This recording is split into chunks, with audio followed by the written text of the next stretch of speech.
बैठो ना। अरे हो गया, धन्यवाद मान्यवर। इतना बता दिया उन्होंने, कम है। आज श्री पंकज मलिक नहीं। धन्यवाद मान्यवर। पर्यावरण का महत्वपूर्ण प्रश्न है जिस पर मुझे बोलने का आपने मौका दिया, और आज हम सबको आवश्यकता है कि हम पर्यावरण को बचाएं और लोगों की जिससे जान बचे। आज नए नए आधुनिक युग में आधुनिक रोग हो रहे हैं मान्यवर, और बहुत लोग दुखी और परेशान है। कैंसर के मरीज इतने ज्यादा हैं, कहीं भी फोड़ा निकल आता है, पता ही नहीं किस किस तरह के रोग आज हो रहे हैं और लोग प्रभावित हैं मान्यवर। जनपद मुजफ्फरनगर, शामली, मेरठ, बागपत, यहां से लेकर मुजफ्फरनगर से लेकर के सहारनपुर हो, बागपत हो, शामली हो, बिजनौर हो, मेरठ हो मान्यवर, जितनी औद्योगिक इकाई है कोई भी अपनी पूरी नियम कानून पूरे नहीं करती मान्यवर। उनसे जो दूषित जल निकलता है उससे भूजल बड़ा प्रभावित हो रहा है मान्यवर।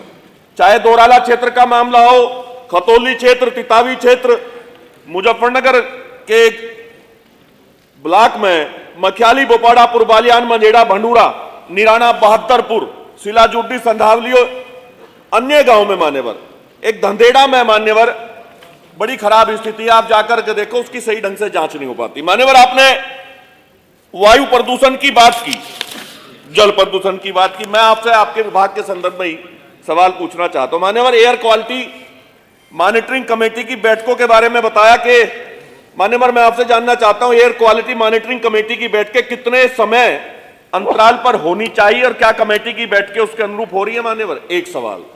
दूसरा, एयर क्वालिटी मॉनिटरिंग कमेटी की अंतिम बैठक कब हुई मान्यवर? प्रदेश के 17 नॉन अटेनमेंट शहरों में कितने शहरों की वायु, ये बड़ा महत्वपूर्ण सवाल है मान्यवर, प्रदेश के 17 नॉन अटेनमेंट शहरों में कितने शहरों की वायु प्रदूषण गुणवत्ता निर्धारित मानकों के अनुरूप की गई है मान्यवर।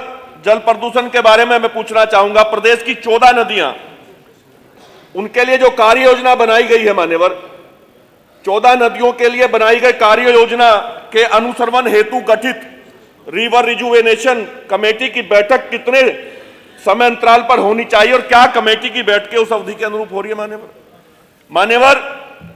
यह भी बता दें कि रिवर रिजुवेशन कमेटी की अंतिम बैठकें कब हुई है? छोटे छोटे सवाल है मान्यवर, विभाग के हैं, जवाब आ सकता है, दे सकते हैं।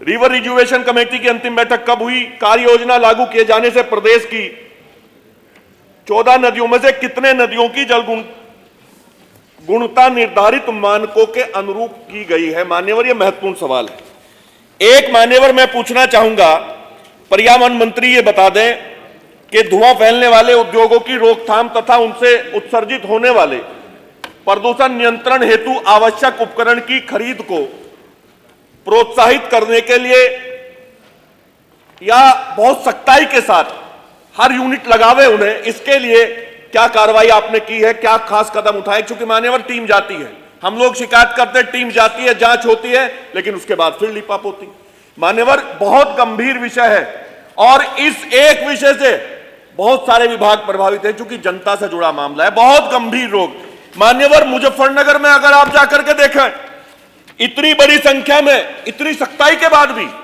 मान्यवर, चाहे पेपर मिल हो, अन्य मिल हो, पन्नी जलाई जाती है। पन्नी का तो बैन है ना पूरे प्रदेश में मान्यवर, पन्नी जलाई जाती है।